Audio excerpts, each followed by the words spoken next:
What I'd like to do is give you some context for this panel, introduce our speakers, and sort of the timing of this. We're planning to break the panel presentations in half so that you can ask questions that you're dying to ask, and also so that you don't slip into a PowerPoint coma.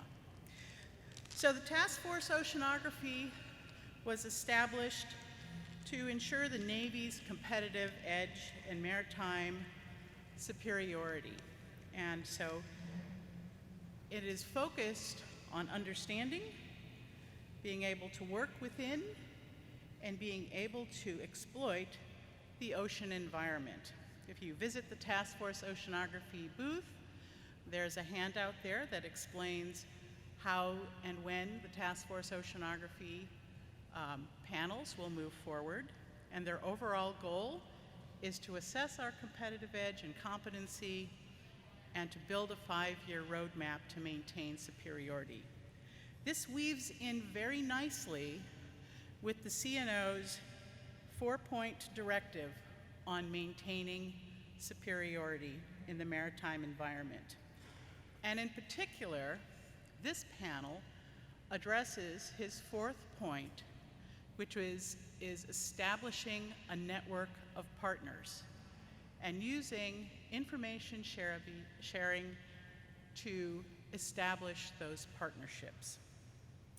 When we translate the need for oceanography, both as Task Force Oceanography explains it and as the Navy uses it, into people, places, and things, we're talking about understanding how the ocean works, how we can sample, observe it, and use the data, how we can predict it and forecast it for safety at sea as well as other purposes, and how we can maintain a competent and innovative workforce. So those are objectives of Task Force Oceanography. Those are the requirements for us to maintain maritime superiority. What we're going to talk about in this panel today are examples from our S&T portfolio about those partnerships and about those people, places, and things that support our maritime superiority. These are all international programs. They're taken from our large research initiatives. Why are they international? Because we are not on the Earth alone. As the CNO and the CNR have said many times, we're a global maritime nation, and our partners are also maritime nations. We recognize that there's much to be gained by scientific diplomacy. We also recognize that our scientific workforce is international in nature, and that our partner nations have local expertise that contribute to our understanding and our building of those important forecast models. So when we go forth and build those partnerships, it's with respect for our partners' knowledge, and the nature of the partnership in general is that each person or each party brings something to the partnership. And so you will see in the explanations given by our panel what it is that we bring to our partners and what they bring to us. So without further ado, I'd like to introduce our panelists. Dr. Amit Tandon from UMass Dartmouth is a professor of college and engineering and also School of Marine Science and Technology. He is also the 2014 Fulbright Specialist Scholar and the 2017-18 Fulbright Nehru Excellence Award winner. Dr. Hemantha Wijesekera, who leads our joint NRL-ONR programs, is an esteemed research oceanographer at NRL and was previously an associate program manager at NSF and associate professor at Oregon State University. Dr. Sarah Giddings is one of our rising stars, leading our part of our program in the Northern Arabian Sea. She's an assistant professor at Scripps Institute of Oceanography and was previously at the University of Washington, Stanford, and Berkeley. Dr. Eric Terrill, who will be talking about our programs in Vietnam, is the Director of Coastal Observing and Research Development at the Marine Physical Laboratory at Scripps Institute of Oceanography. Dr. Lou St. Laurent is a senior scientist at Woods Hole. He was previously at Florida State University and spent time with us at ONR in the Physical Oceanography Group. Dr. Luca Centurioni is the director of the Global Drifter Program. He's also from Scripps. He also is the US rep for many of our programs, international programs that support the World Meteorological Organization. Dr. Dan Rudnic will talk with us about our program in the Mediterranean, is a professor at Scripps and was previously the Deputy Director of Education and the Director of the Climate Ocean Atmosphere Project and sits on the Ocean Studies Board at the National Academy of Sciences.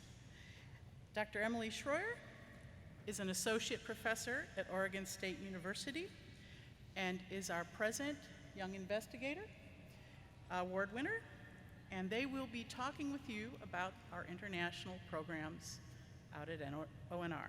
So I'm going to turn it over to Dr. Tandon in just a minute. Let me just tell you our schedule. We're going to hear about our existing programs in India, the Bay of Bengal, around Sri Lanka, in the Northern Arabian Sea, and in Vietnam. Those will each be 5-minute presentations. Then we're going to take a 10-minute question and answer period. Make sure you're all still with us. And then we will resume with presentations on our programs in the South China Sea, the North Atlantic, the Mediterranean, and then Dr. Schroer will present a wrap-up of all the programs and their common elements. Dr. Tandon? Thank you, Terry. It's an honor to be a part of this panel, and it's an honor to brief you on our international partnership. I would like to acknowledge Dr. Teresa Paluszkiewicz and Dr. Frank Herr for their leadership on these partnerships. I will discuss the partnership with India. There are 2 ONR initiatives that have formed and deepened our partnership with India. These include the Air-Sea Interaction Initiative, ASIRI, and the Monsoon Intraseasonal Oscillation in the Bay of Bengal, MESOBA, which has just begun. These are large collaborations between about 10 US academic institutions partnering with 8 Indian institutions. The Indian institutions are supported by the Indian Ministry of Earth Sciences, and it includes both the best academic institutions in India and the ministry's own research institutes like the National Institute of Ocean Technology. When we started this collaboration, there were big science gaps and big culture gaps. We've developed strong collaboration between the United States and India by identifying common science interests. The forecast models are very bad at predicting monsoon, so one major common interest is therefore the improvement in monsoon forecast. This needs better understanding of ocean mixing as well as air-sea interaction. Another common interest is the prediction of extreme weather events such as cyclones and tsunamis. And additionally, India is interested in modern oceanographic instrumentation and their own capacity building in this area. And the US interests are in improving Navy predictive capabilities and the safety of ships at sea. To address these gaps, we've had 13 cruises in the Bay of Bengal. You see a map in front of you which shows all of our cruise tracks on both Indian and US ships. The Indian global vessel Sagar Nidhi and the US research vessel Roger Revelle have worked together on 13 cruises, many of them joint. Revelle has made the first successful port calls for a US research vessel in India in 2014, and we repeated that again with multiple port calls in 2015. We overcame tremendous bureaucratic challenges to achieve this. There have been multiple ways in which scientific partnership has developed by having meetings and workshops in the United States and in India. And both US and Indian scientists have worked on both Roger Revelle and Sagar Nidhi. So our partner scientists have been guests on the Revelle cruises, and the US scientists have worked alongside Indian scientists on Sagar Nidhi. We've contributed to capacity building and training by having summer schools, student exchanges, and targeted efforts in glider training and other advanced training. Our results have been published in a special issue of Oceanography, which has 23 joint publications with authors of both countries and joint analysis. The subsurface structure of temperature and salinity in the bay is very complex, and I'm showing you an example of that here. And this is the first time that it has been observed at fine horizontal and vertical resolution.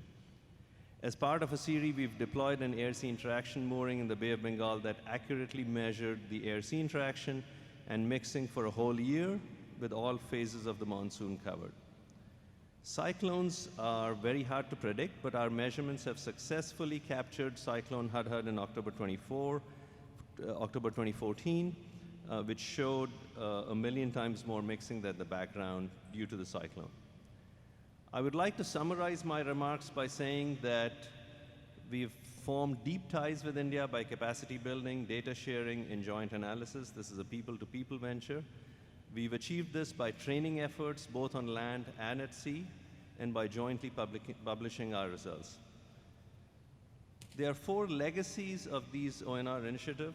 One is a long-term observatory for air-sea interaction, which will help us test the bulk formulae for improved modeling, and also measure the vertical structure of temperature and salinity. We've measured mixing in the bay that needs to be incorporated in our predictive models through joint cruises.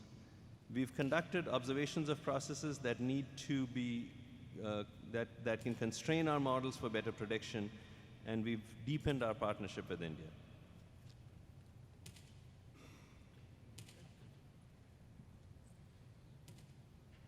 Okay, I will continue the Bay of Bengal program. This is the collaboration between USA and Sri Lanka. Actually, we combined 2 programs in this case, that is 2 ONR DRIs, Asiri and Misabab, and we got 2 new starts from NRL, that is EBAB and Rio Miso. In Sri Lanka, we have National Aquatic and Resources and Research Agency is the main partner in our collaborations, and several US institutions also participated. Okay. As the Professor Amit talked about, this developing a strong collaboration by identifying science issues of common interest is the key of getting these collaborations. The common interest in these countries is the monsoon forecast, and actually the other thing is extreme weather events, the flooding and related flooding events. And like to know the improve the navigation and coastal and regional open ocean oceanography. When look at the Sri Lankan sides, they talk to us, they are interested in fisheries and also training. In the more specifically, these data sets what we are going to collect and already collected eventually improve our Navy predictive capabilities and other navigational needs. During these capacity building issues, we had a lot of discussions with administrators and politicians and Sri Lankan Navy personnel. Basically, we operated in Sri Lankan coastal as well as their economic zones. Just to see what we have learned from these experiments. The one is we collected a new set of data sets that lead to understand the boundary currents around Sri Lanka. These boundary currents play a critical role, the exchange between the Bay of Bengal and Arabian Sea. So this is not really well observed in the history. So this is the first time basically observing these currents. These currents are quite large. It's about 1 meter per second going around Sri Lanka. So we use drifters as seen in these pictures, and also the gliders we operated from local vessels in their local waters, and then examine all the way from coast to the open waters. And this is another example, and we also get more insight into the open ocean, blue water oceanography, that is deploying deep moorings in the middle part of the southern part of Bay of Bengal. These are deep moorings, 4,000 meter deep. And we get to know very strong currents connected with the monsoon. Sometimes these currents can be as large as 2 meters per second. So we got thermohaline structure and these velocities. First time we observed some of those things. And the Sri Lankans were more interested in the biology, and so they have some biological observations. And also we have some interest in the biology also, because we were tracing down some of the bioluminescent signals from coast to all the way to open ocean. So in the coastal part, we closely collaborate with Sri Lankans. We deployed moorings along their shelf regions, shelf and slope regions. And this is what is seen here is some of those scientists deploying those instruments. This is part of their training. At the same time, we'll be sharing the data. And this is the last slide. So this is, again, we had meteorological observations, and we did land observations, and at the same time, we have data sharing and analysis. So we have collected a lot of data sets, and some of them have been published, as Professor Amit mentioned, and still the analysis is going on. Thank you, Hemantha. Our next speaker is Dr. Sarah Giddings from Scripps. All right, so I'm going to be talking to you guys. Hear me? I'm going to be talking to you guys about the North Arabian Sea Circulation Autonomous Research, or NASCAR project. We have a huge number of U.S. institutions as well as international collaborations, and I'll explain the reasoning behind this huge number of partners as we move forward. So the focus of this is to study the circulation in the Northern Arabian Sea to better understand our coupled ocean atmospheric processes for thinking about predictive capabilities. The way in which we're doing this is with state-of-the-art dedicated autonomous assets, remote sensing, and numerical models, because this is a part of the ocean that is very inaccessible, and we haven't had measurements in the North Arabian Sea, except for some sparse ones, for about 2 decades. So it's a region that we really need to better understand to improve our predictions. Scientifically, we're working in the regions that you see in the boxes, and this is done in collaboration with the 2 projects you just heard about. So I'm going to show you the assets we've deployed as part of this project. We have surface velocity drifters, wave buoys, a drift array, which I'll explain in more detail, 2 different types of gliders, additional drifters that are a little bit further south, including these wire walkers, which are wave-propelled vertical profiling instruments. Many of these instruments, all of these instruments, are giving us data real time, so we're getting real-time feedback on the circulation in the Northern Arabian Sea. We also did deploy some moorings. This was part of our outreach capacity in the Seychelles. And on top of all of this, we have numerical modeling. Numerical modeling efforts range from the very small scale, process-based, more idealized studies to regional to global models, such that we can really make that connection between our observations and improving our predictive capabilities. Now, you can imagine that to operate in this part of the world and get measurements in the center of the North Arabian Sea, we really need our international partners for this. So we have international partnerships with countries surrounding the Northern Arabian Sea, as you can see in the image.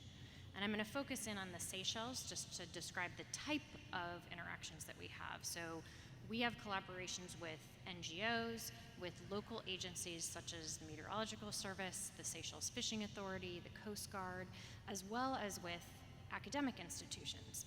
And these partnerships are really 2-way streets. So we're getting their local knowledge of the region to help us deploy our assets, and they're helping us in terms of some of the logistics. But we also are giving back to them with outreach and education.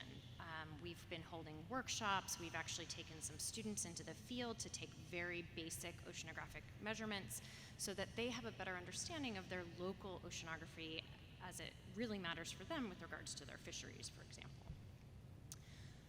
So that's an example of one of these international partnerships. In addition to the international partnerships, we've been working very closely with voluntary observing ships, particularly for the assets that you see here, so to really get into the center of the Northern Arabian Sea.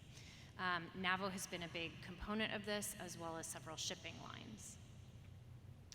So I'm going to briefly describe one of our efforts, and this is a coordinated Lagrangian drift. So this is an effort where we're taking state-of-the-art autonomous assets and we're actually developing new sensing techniques with them. And that approach is to take a bunch of different autonomous assets and have them sample in a coordinated manner. So in this case, we drop floats from voluntary observing ships, and those floats are following the currents. So they're doing vertical profiles, following the currents, and as they do that, we're programming gliders to meet them and do crisscrosses around them.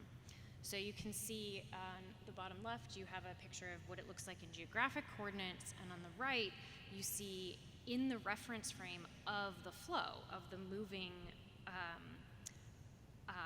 currents, you can see that we're following those floats really well. What this does for us in terms of our oceanography is we get a 3D picture of the currents as we go with the flow. And just to give you a sense of what that looks like, we have up here a cross-section of the glider from the equator to the Northern Arabian Sea, as well as vertical profiles from those floats that are in the center and wire walkers that are down towards the equator. All of these assets are showing us very complex vertical profiles in both salinity and temperature. So we're getting this really detailed look into the oceanography of this region that we just haven't been able to see for many years. And then, of course, this is feeding into our modeling. So to summarize, we've really been advancing our network of international partnerships. That's been very critical in this program. We've been developing new technologies and sampling strategies to bring different autonomous assets together to improve the sampling abilities. And as a result of these things, we now have autonomous observations that are mapping the time-evolving oceanic structure. I showed you some of the vertical profiles, the Thermohaline Structure. We also have been looking at the coastal circulation as well as the basin-wide circulation. So we're actually getting a really wonderful picture of the Northern Arabian Sea.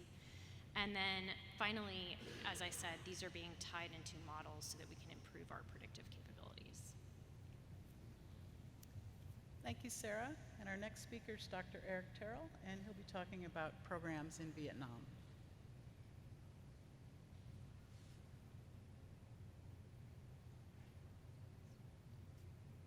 All right, I passed the first test. The button's working. All right, well, as I'm sure you know, one of the major themes for this panel session is the topics of scientific diplomacy and how researchers are often working beyond just doing science, but working in collaboration and partnership with other countries to the benefit of both groups, learning from the host nation scientific partners, collaborating at a number of different levels from both education, technology development, and ultimately we do scientific publications together. And the picture behind me in front of you is a picture of one of our flagship vessels in the university-based research fleet, the research vessel Ravel, conducting a port call in 2014. Vietnam had not seen a research vessel operated by a university from the United States since 1961. So there had been a 56-year gap of a presence of university-based oceanographic research in the waters of Vietnam. So this was a historic moment for us.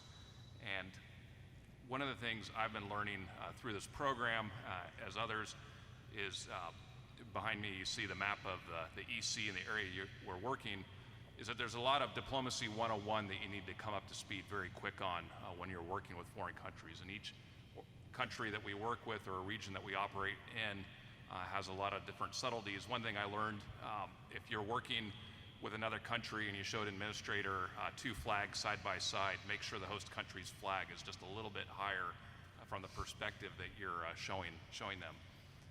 That was a joke, so you can laugh there if we got a pulse.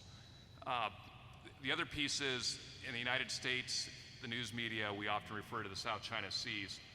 It's very important if you're working with your host country that you're using maps that depict really how they view their host nation waters.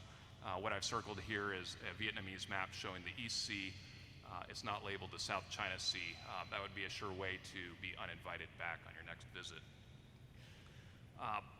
This program, like the others, is based in partnerships. And when we reach out to other countries and establish these partnerships, it's not only with the university level researchers, but we're also looking for the overall research enterprise that's present in that country. Within Vietnam, we're working closely with at the ministry level as well, in which there's a number of federally funded researchers. I think it would be more akin to working with, say, NRL scientists or NOAA scientists that we're working with their analog here in Vietnam. So to get us to a position to conduct research, we've been able to establish memorandums of understandings with the Ministry of Natural Resources and Environment and the Vietnamese Administration of Seas and Islands. And then if you were to look at an org chart, there's a group there called the Center for Oceanography. And so you can imagine a wide range of partnership building activities that has to occur, including eating strange foods in the after hours with the host nation. And behind me you see some pictures of the types of interactions that we have both through field work as well as we're doing scientific exchanges. Some history on our work in Vietnam. The United States University Research Enterprise had conducted a series of surveys in the late 50s, early 60s, prior to the Vietnam conflict that occurred there, of course. And those surveys really were the only ones that established some baseline climatology of what's happening in the Vietnamese waters. This was conducted, actually, an initiative of Roger Revels, who previously had been at the Bureau of Ships, which was a precursor to Office of Naval Research. So there's a long history of ONR encouraging research in Vietnam. Fast forwarding to where we are now, through some of these partnerships we've been able to establish, the Vietnamese are now sharing oceanographic information. What's depicted behind me is information from 3 HF radar sites that are designed to map ocean currents in the Gulf of Tonkin. We have actually access to those data and are processing them and analyzing them for looking at ocean circulation in the Gulf of Tonkin at a resolution that's never been before realized. At those 3 radar stations, we've in fact installed real-time weather stations as well that are reporting back to the US, and we share those data in real time with our Vietnamese partners. Within the footprint of this radar footprint in the Gulf of Tonkin, colleagues of mine have worked with the local oceanographic researchers. We've provided equipment to them and sharing resources, and they've begun to establish hydrographic lines, meaning they drive out on a boat and those little dots shown on a map are where they'll go out and measure temperature and salinity as a function of depth at different locations, and they do this once a month. And so for the first time as well in this program, now we're able to understand the seasonal variability of the ocean vertical structure as a function of distance from the shore, and this information is being used to help assess the flow of the freshwater plumes coming out of the Red River. We've also deployed ocean gliders. These are not the ones that have made the news in recent times, but this is a university-based initiative occupying one of the historic Naga lines with a glider collecting hydrographic information. We've deployed real-time measurements of ocean waves. So you see a drift track moving from the north to the south during this particular monsoon period. And you'll see the little blips of the little graph there. That's actually showing ocean waves peaking up to over 3 meters significant wave height. As part of this initiative, we really are kind of our long-term goals are to always improve and validate our predictive skill and ocean forecast models, and to do that we're looking at the oceanographic processes that are locally important. Here you see a depiction of the Gulf of Tonkin and the impact of the Red River plume, and the colors are the salinity of the ocean, and both on the left-hand side is prior to really a heavy discharge, and on the right is the heavy discharge season, and you see the large differences in surface salinity, and so we're now able to better understand those impacts of the fresh water as it is discharged in the Gulf of Tonkin. Thank you. And just a little forecast is Dr. St. Laurent will talk about our programs in the South China Sea, and there's additional programs in the East China Sea and the Philippines. Dr. Centurioni will talk about our programs in the North Atlantic. They're upcoming, so they're not as advanced. Dr. Rudnic will talk about programs in the Mediterranean that are upcoming, and Dr. Scheuer will summarize for us. Lou? Thanks. So I'd like to continue where Dr. Terrill left off with a discussion of what we'll call the South China Sea proper in respect of our collaborative Westpac nations. We refer to the South China Sea proper as the region north of what Vietnam calls the EC and south and west of what the PRC calls the East China Sea. And unlike the case of the Vietnam collaboration, which had a large period of time where U.S. academic presence was dormant, the ONR investment in particular with the Taiwan partnership, but also the Philippine partnership, does have a very fruitful 20-year history, which got started in the late 1990s when Jeff Simmons was director of the Ocean Acoustics program at ONR, and then that mantle got passed to Drs. Paluszkiewicz and Dr. Scott Harper, who took it over as a physical oceanography investment, and I'm pleased to say has had a very impactful history for both the USPIs involved and a lot of our Taiwan collaborators, some of whom began at the origins of this program as students, graduate students. A lot of them came through the U.S. as part of their education as graduate students or postdocs, and some of them are now professors in Taiwan who have a great collaboration going with us. So this is a big program that has a 20-year history. There's a lot of U.S. institutions that ONR has supported, some of which are listed here. But more importantly, you can see there's a half dozen Taiwanese institutions which have all become impactful academic presences in Taiwan, and also the University of the Philippines. And we're very fortunate to have these relationships. So a little preview here of the regional setting for the South China Sea. So the Westpac, of course, is of much interest, and that includes sites as far off as Palau and Guam, which we all think of as the second island arc. But as you go to the west, these regional seas become very interesting sites of oceanography. They're among the most energetic and physically interesting regional seas on Earth, and that's a combination of reasons having to do with monsoon cycles, typhoons, very strong tides, strong currents, and interesting topographic structures. So here we go, we spin these up.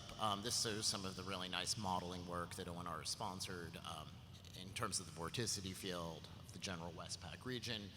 Has Dr. Terrill talked about the impact of salinity structure and, of course, typhoons. And I note all of these simulations being shown were rendered in support of field ops that were being done in the ocean at the times that these were being run for. So, you know, unlike the pleasant days of oceanography, perhaps from the past, where, you know, at-sea work was reserved for fair weather and, you know, pleasant vacation destinations, we're out here working all the time in you know, realistic and sometimes hostile environmental conditions.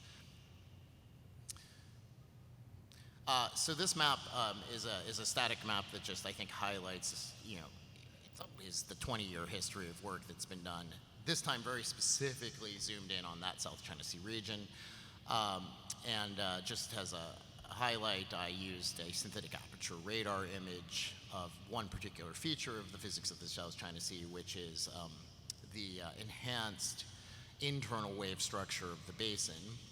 So these are large perturbations of the density field of the internal ocean of the South China Sea, which are so large they actually impact surface roughness features, which can be imaged from remote sensing. They could be imaged both optically and, in this case, from synthetic aperture. But you can see that over the years, foci have happened at very specific locations, often driven by particular physical hypotheses. So for instance, these internal wave structures are of interest both to the physics and acoustics community, and it was that program in the late 1990s started by Jeff Simmons to look at the acoustic properties and the acoustic perturbations caused by these buoyancy disturbances in the ocean that led to a program called AsiaX. And AsiaX was impactful for a number of reasons with the important contributions from the Taiwanese, but interestingly, even PRC involvement, which in that case was more centered on the East China Sea. But over the subsequent 20 years, a lot of other programs have happened, sometimes to these specific regions, which are highlighted here. I won't go through all of them in detail, but I will note that just slightly to the north, east, and south of the map have been other work sponsored by ONR, including some stuff in the East China Sea, a typhoon study off in the East Philippine Sea, and current work happening in the San Bernardino Straits in the Philippines. So obviously presence at sea is the big part of this program. The South China Sea proper is a place that U.S. academic vessels are not able to access directly, and so we rely on our Taiwanese partners who have been very generous in providing ship time. And they have a very functional oceanographic fleet of vessels, which most prominently are these vessels, the OR 1, 2, and 3, two of which are shown here. And then a rather tragic story of a research vessel called the OR 5, which only was operational for a year before it was damaged during a typhoon and lost at sea. And that set back the Taiwanese program quite a few years, but one of the values ONR has brought to our Taiwanese collaborators is through the use of the vessel that Dr. Terrill mentioned, the Roger Revell. They have been very grateful for access to the sea that they have received through the use of this UNOLS vessel in places like the Luzon Strait. There's a lot to talk about how we share resources with them. I will note that something that hasn't been mentioned, that we are obviously very careful not to bring any kind of protected technologies to the table with these collaborations. So we obey all regulations regarding any kind of ITAR regulations or other sensitive instrumentation. However, what we do bring to the table often are the academic autonomous assets that have been highlighted in the previous talks, gliders being one of the most impactful of recent years, some of which have made the news, although I will point out the incidents that have made the news have not been academically operated gliders.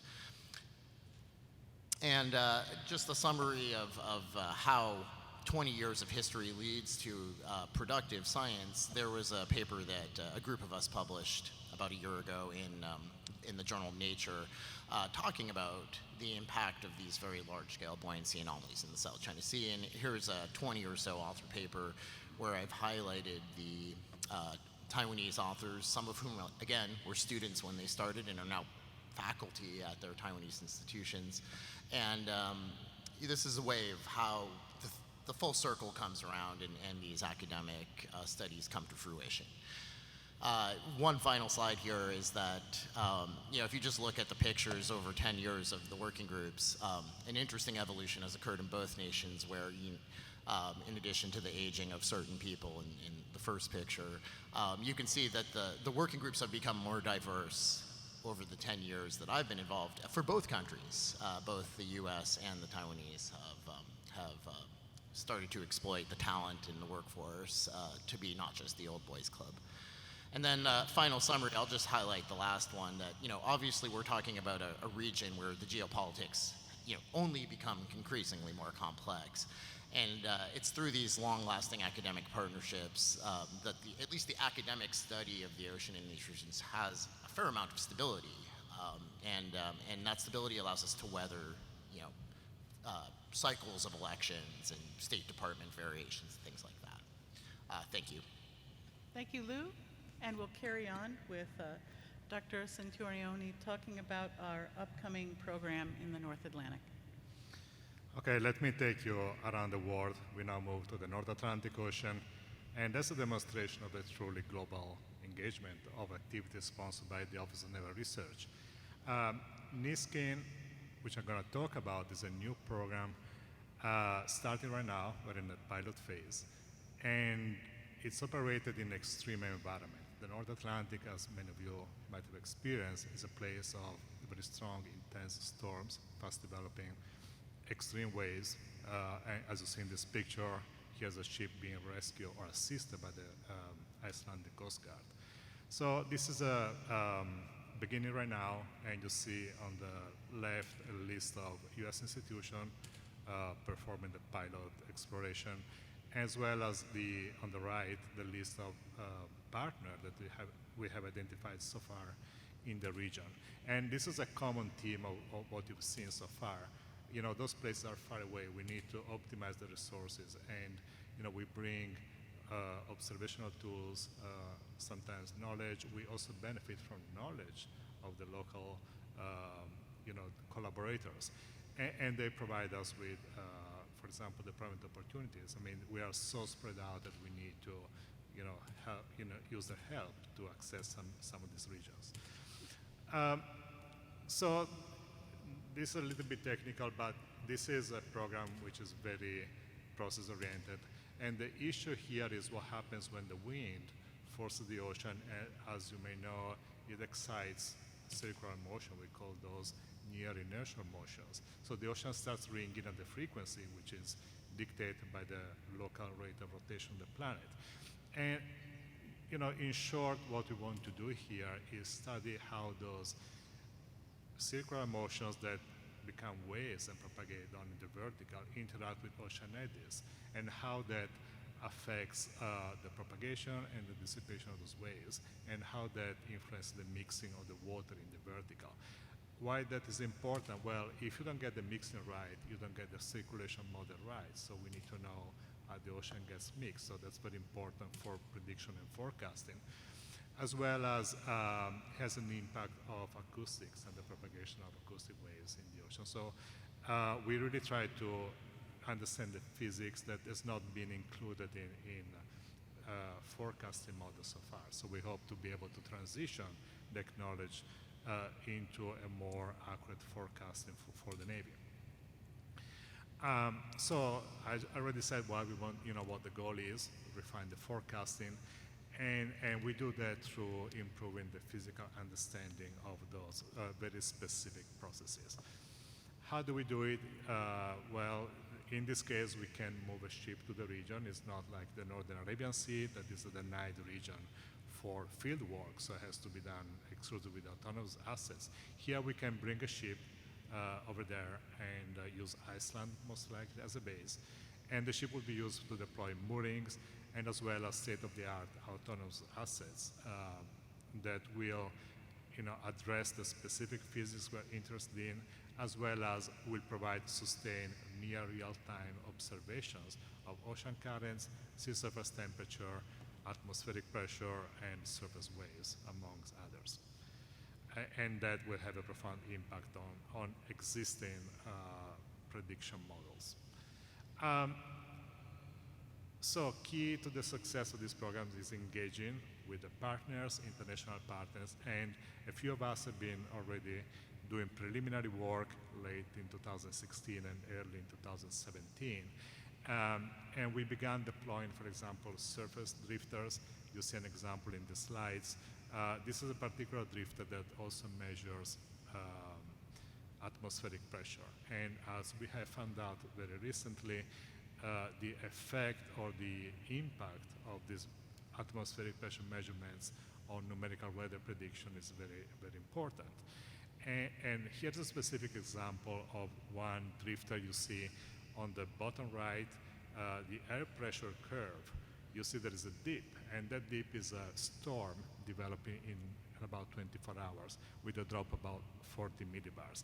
Now, weather models very often miss that rapid development, and all you need is one observation at the right place at the right time that captures that and corrects all the forecasting for the next day or so. So we share this knowledge with the Icelandic Coast Guard. They have, of course, a strong interest in having accurate prediction to assist their operations.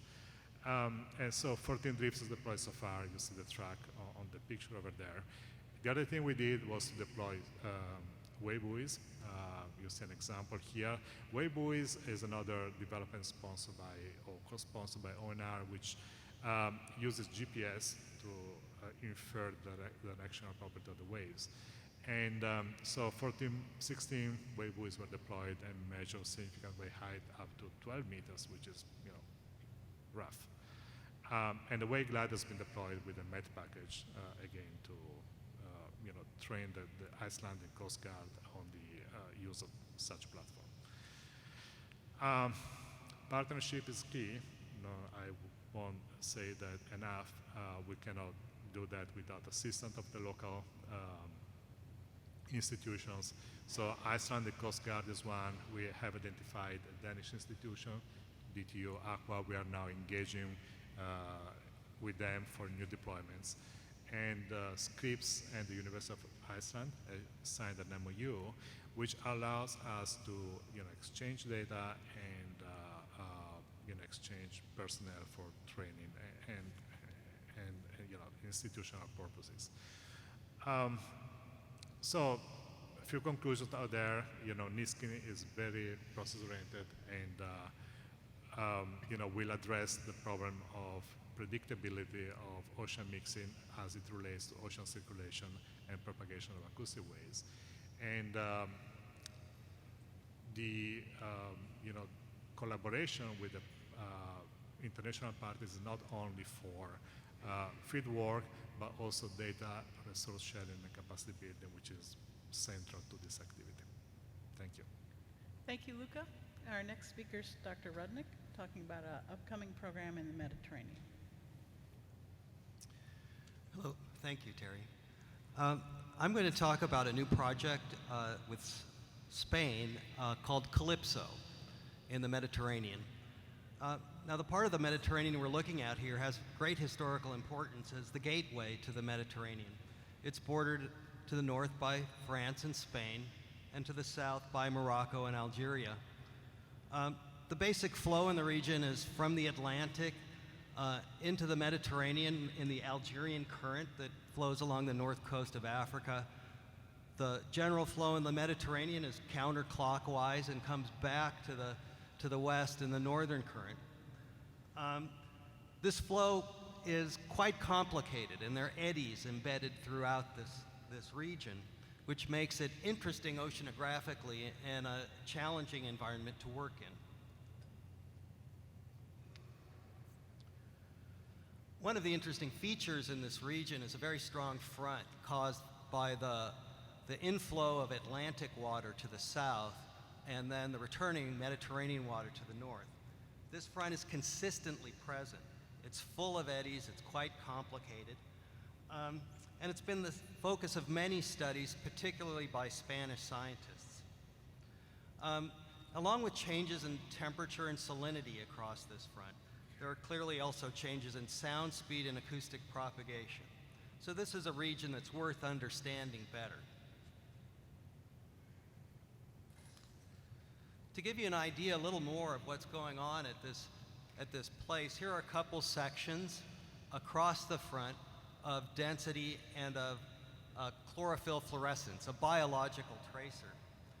That kind of angry looking red thing extending down from the right-hand side is an indicator of intense downwelling that happens at the front. This intense downwelling is something we've known about for a while, but it's a real challenge to observe and model. The evolution of this three-dimensional flow is the goal of this experiment.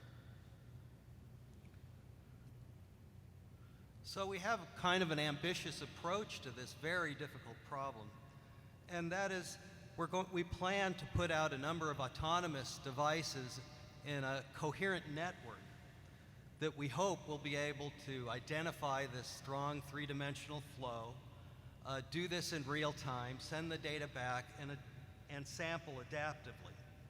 So if we're fully successful with this experiment, we'll get an unprecedented view of the 3D evolution of the upper ocean.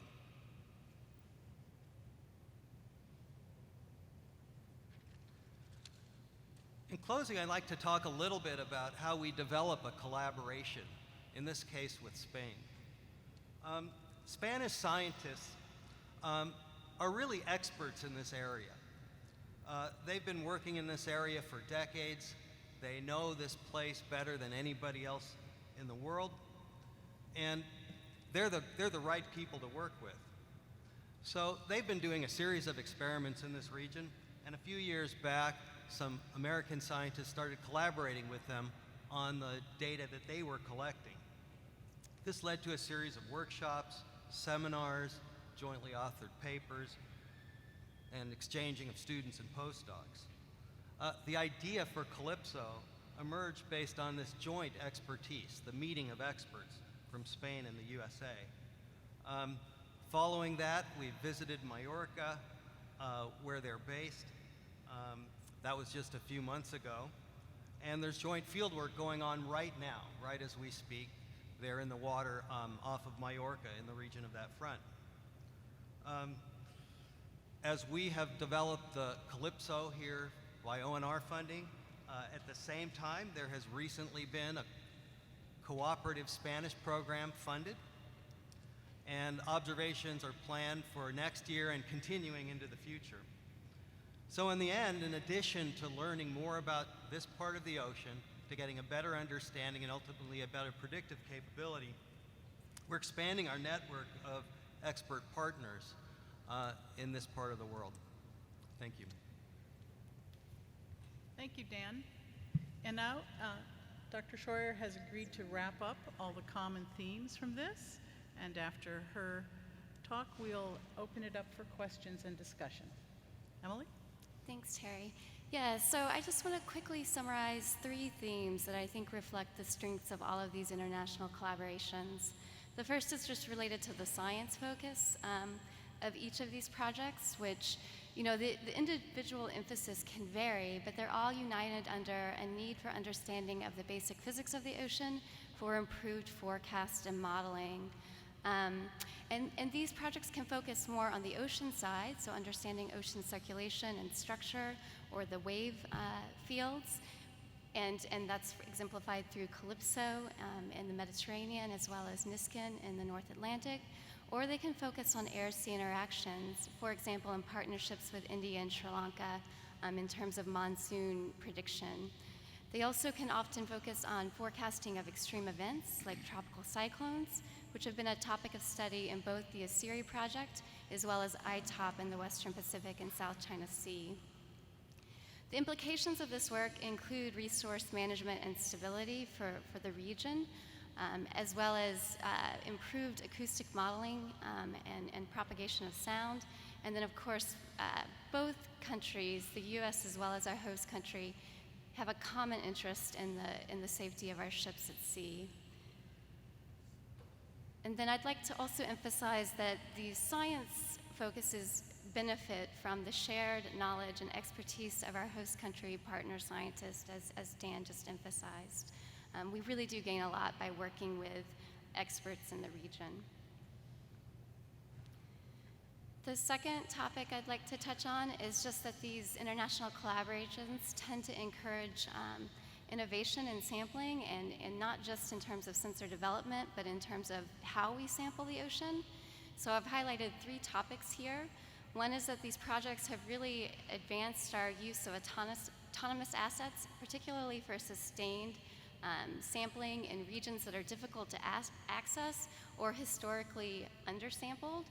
That's exemplified really well by the projects off of Vietnam, where we've had a large data gap in terms of time, as well as in the northern Arabian Sea, where it's challenging to get US research ships into that area, and we really have to utilize sort of different approach to the problem.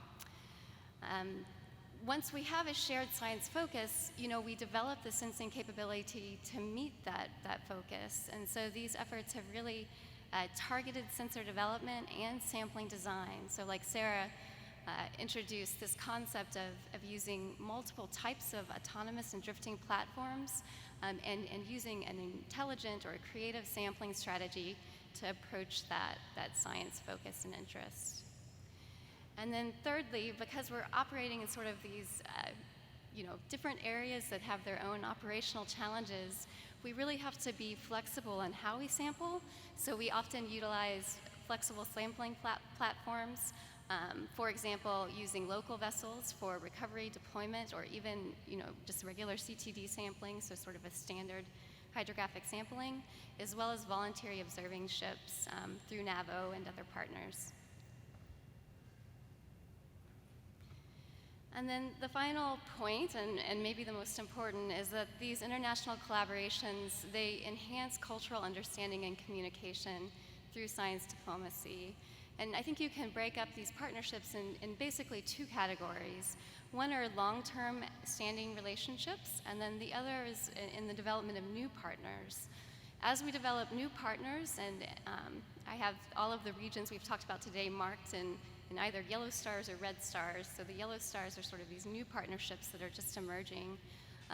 This allows us to expand into new regions of interest geographically, and it also gives us access to, again, these historically undersampled regions of the ocean, like Vietnam or the Northern Arabian Sea. And then with the developing programs in CALYPSO and Niskin, we'll move from the Indian Oceans and the Western Pacific and South China Sea into the Northern Atlantic. In contrast, the long-term academic relationships that we've established allow for continued engagement and really strengthening our network of partners abroad. And that's perhaps best exemplified by the more than 15 years, going on 20 years of work with the Filipinos and Taiwanese scientists in the South China Sea. And it's continued recently in terms of our collaborations with Sri Lanka and India through the ASIRI and MISO-BOB campaigns, and then the partner NRL programs. And I'd just like to emphasize the point that Lou made.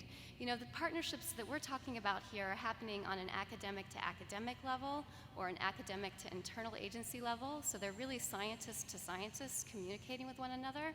That allows for sort of a common language in terms of how we interact with one another. But it also allows us to sort of operate independently of the relationships between the nations at a higher governmental level, so that we can sustain and develop these partnerships through time. And I'll just close and open it up to questions. Thank you, Emily. I'd like to thank all of our panelists right now with a round of applause.